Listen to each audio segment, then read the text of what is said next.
Hello வணக்கம், இது உங்கள் சிவி ஸோன்னு சொல்லலாம். எப்படி இருக்கீங்க? இன்னைக்கு பார்த்தீங்கன்னா பயங்கரமான சம்பவம். சுபிக்ஷா அவங்க வீட்டிலேருந்து அவங்களோட தம்பி, அப்பா, அம்மா எல்லாருமே வந்திருந்தாங்க.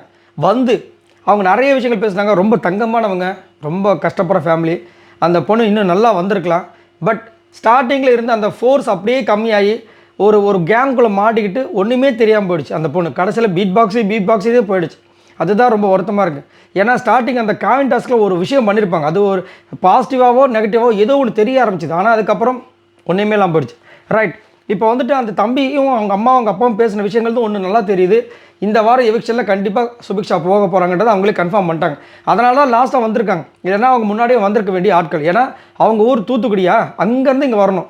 ஸோ வந்து திரும்ப ஒரு வாட்டி போயிட்டு திரும்ப ஒரு வாட்டி வந்து அவங்களை கூட்டிகிட்டு போகணும். ஸோ அந்த ஒரு காரணத்துக்காக தான் இதை பண்ணியிருக்காங்கன்றது நம்மளுக்கு தெளிவாக தெரியுது. ரைட்.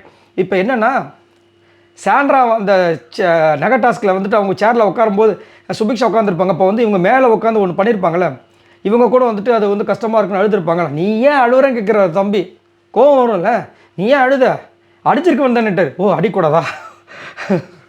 எனக்கே பக்கணும், ஏன்ப்பா தம்பி டென்ஷன் ஆகிறீங்கன்ற மாதிரி இருக்குது. டக்குன்னு கோவம் வரும். ஏன்னா அக்கா உட்காந்துட்டாங்க, எந்திரிங்கன்னு சொல்லணும். ஆனால் அக்கா எந்திரிக்க மாட்டாங்க, மேலே எப்படி உட்காந்துருப்பாங்க. அது ஒரு ஃபைட் மாதிரியே போயிருக்கும். ஸோ அதை வந்து சொல்கிறாரு அங்கே சொல்லிவிட்டு, அதுக்கப்புறம் வந்துட்டு நீ ஏன் அந்த இதை திரும்ப பண்ணுற பாரு, அப்புறம் சாண்ட்ரா நல்லவங்களே கிடையாதுன்ட்டு. அதுவும் பார்த்தீங்கன்னா நீ வந்து பாருக்கிட்ட போய் விக்ரம் போய் சொல்லிட்டு இருக்க. இல்லைடா, நான் எதுவுமே தப்பாக சொல்லடா, இங்கே வந்து எதுவுமே ஒளிமறைவு கிடையாது, உண்மையாக தான் நான் சொல்கிறேன் அப்படின்னு. உண்மையை சொன்னால் கூட நீ ஏன் சொன்ன அப்படின்னாரு. ஏன் தெரியுமா, பாரு சாண்ட்ரா நல்லவங்களே கிடையாது அப்படின்னாரு. அதுக்கடுத்து பார்த்தீங்கன்னா விக்ரம் கிட்ட மட்டும் ஏன் பேசுகிற நீ, விக்ரம் கிட்ட நீ பேச தப்பு இல்லை, ஆனால் அதே மாதிரி எல்லார்கிட்டையும் பேச வேண்டியது தானே, நீ அதை பண்ண மாட்டிய. அதேமாதிரி கேமில் எதுவாக இருந்தாலும் கேளு, தட்டி கேளு அப்படின்னாரு. சும்மா அழாத அப்படின்னாரு. அதுக்கப்புறம் பார்த்தீங்கன்னா அந்த பீட் பாக்ஸு திடீர்னு பார்த்தா ஃபோன் ஊதிட்டு இருக்கேன், இன்னும் சங்கூதரியான்ட்டார். தம்பி, வீட்டில் அக்காவை கலாய்க்க முடியாது, இங்கே வந்து நல்லா கலாய்ச்சிக்கலாம் தம்பி அப்படி இந்த மாதிரி இருந்தது.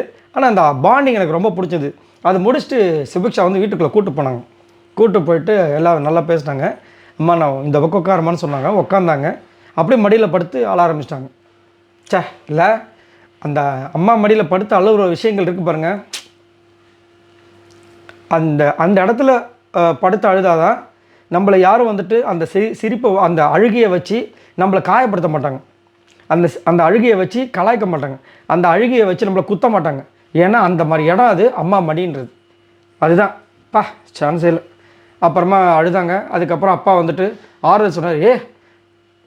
என்னோட பொண்ணு நீ அழுகுற அப்படின்னு சூப்பராக சொன்னார். நல்ல அப்பா, சான்ஸே இல்லை. ரொம்ப அழகாக இருந்தது. பட் கண்டிப்பாக வந்துட்டு சுபிக்ஷா போக போகிறாங்கன்ற விஷயங்கள் நம்மளுக்கு கிளியராக தெரிஞ்சு போச்சு. அதனால தான் அவங்க வந்து சொல்கிறாங்க லாஸ்ட்டாக வந்திருக்காங்க. நான் யோசிச்சுட்டே இருந்தேன். ஏன்னா எல்லா சீசன்லையும் பார்த்தோன்னா லாஸ்ட்டாக வரவங்களோட ஃபேமிலி, அந்த லாஸ்ட்டாக வந்தாங்கன்னா அந்த ஃபேமிலியில் இருக்கிற கண்டஸ்டன்ட் தான் டைட்டில் அடிப்பாங்க. அது எல்லா சீசன் நான் பார்த்துட்டே வரேன். என்னடா இது மட்டும் விதி விலக்காக இருக்கேன்னு நினச்சேன். அது எனக்கு தெரிஞ்சு போச்சு. சரி, நீங்கள் உங்களோட கருத்துக்களை சொல்லுங்கள். உங்களுக்கு என்ன தோணுது? பாய் நண்பர்களே.